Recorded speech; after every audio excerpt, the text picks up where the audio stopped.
The insane Isuzu super pickup powered by a Formula One engine.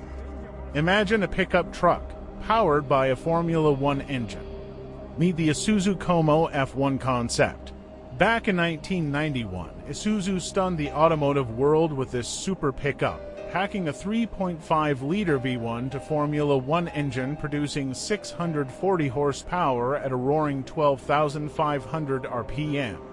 Originally, this engine was designed for Isuzu's Formula One dreams and was even tested in a Lotus 1.0 race car.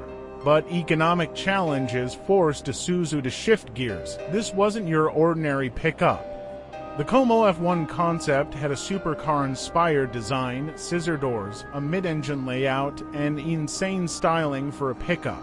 The Como F1 Concept made its grand debut at the 1991 Tokyo Motor Show, grabbing attention worldwide, although it never made it to production.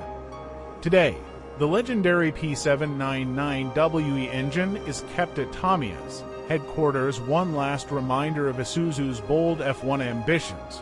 It may have been just a concept, but the Isuzu Como F1 remains one of the wildest ideas in pickup history. A true masterpiece showing Isuzu's potential as a performance innovator. Hit like and subscribe for more incredible automotive stories.